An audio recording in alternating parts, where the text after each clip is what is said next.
Ευχαριστώ πολύ και καλημέρα. Ευχαριστώ στους οργανιστές που με καλέσατε να μιλήσω σήμερα. Λυπάμαι και ελπίζω να με συγχωρήσετε ότι θα μιλήσω αγγλικά, γιατί τα ελληνικά μου δεν είναι κατάλληλα για να μιλήσω δυστυχώς σε αυτό το θέμα. Δεν θα ήταν διασκεδαστικό πράγμα αν προσπάθησα, σας το υπόσχομαι, και ελπίζω να με συγχωρήσετε.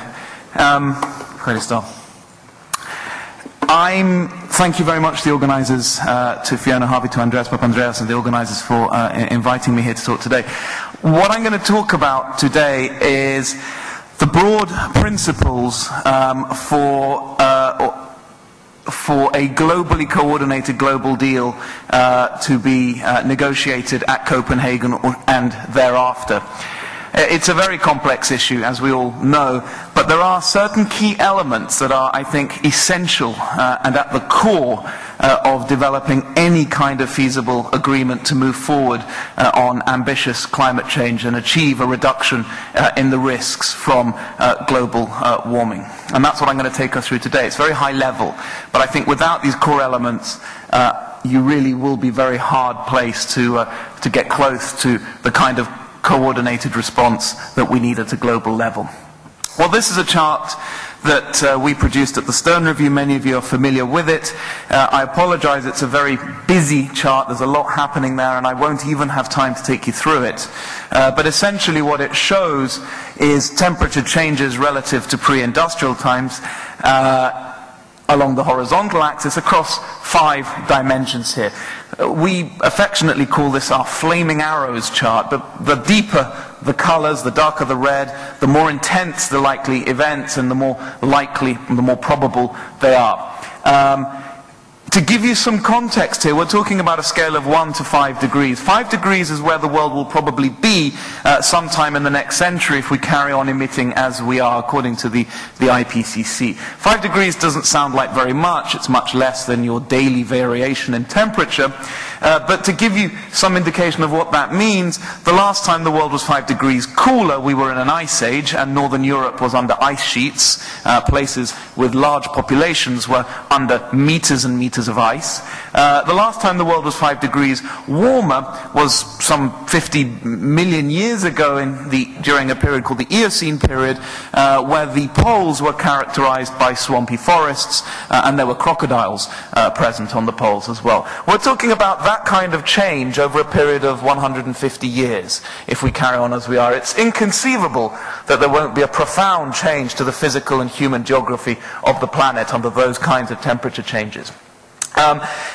Even 3 degrees is a very nasty place to be, up to 1 billion extra people suffering water stress and hunger and malnutrition, and maybe up to half of the world's species will be extinct at 3 degrees. 3 degrees is somewhere that we're probably going to be able to get to if we take very strong action, and it's still a very nasty place. This is about heat, of course, but it's more about water. Too much of it in some places, too little in others. Not just rising sea levels, as people seem to be perennially obsessed about, but actually rainfall. As you've heard already, this region is particularly vulnerable to reduced rainfall. Actually, a lot of the models disagree about the short-term impacts on climate change. One of the few areas they are in complete agreement over is the fact that the Mediterranean region, and in particular the North Mediterranean region, is going to suffer a sharp reduction in rainfall. In Greece, that's already happened. Rainfall totals are falling every year on average, and within the next 50 years or so, rainfall totals are expected to halve with some great confidence.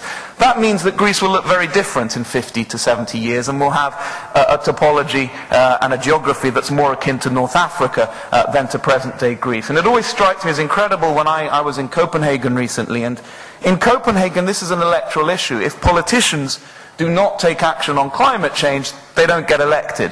And it strikes me as a Greek, someone of Greek origin, that if you compare the impacts to Denmark with the impacts to Greece and the relative political importance of the issue in the two countries, something is a little bit mismatched there in terms of how those two might correspond.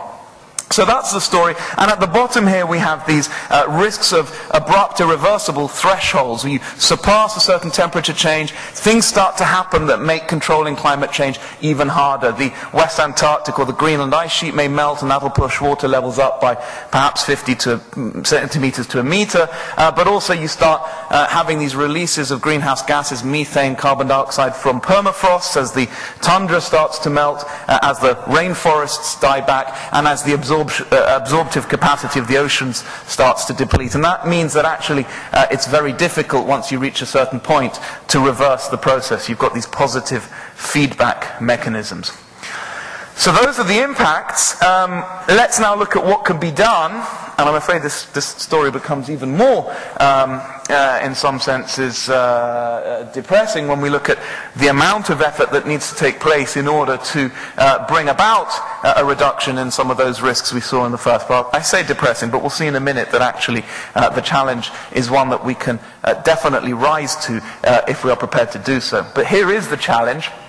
This chart shows emissions, the flows into greenhouse gases. The temperature chart you just saw a moment ago relates to temperature changes relative to pre-industrial times. That is a function of the stock of greenhouse gases, the amount of greenhouse gases that are in the atmosphere. You probably all know this, but just to emphasize this clearly, what we talk about in relation to economic activity and to action we need to take is about how we regulate the flows of greenhouse gases. So like any system, like a water tank or a reservoir, if you want to stabilize temperatures, you have to stabilize the level of the reservoir or the stock of greenhouse gases. And that means we need to bring emissions, which are currently at around 45 gigatons of CO2 equivalent a year on the left-hand side, down to what the Earth's natural absorptive capacity is to reabsorb these emissions or to reabsorb greenhouse gases from the atmosphere.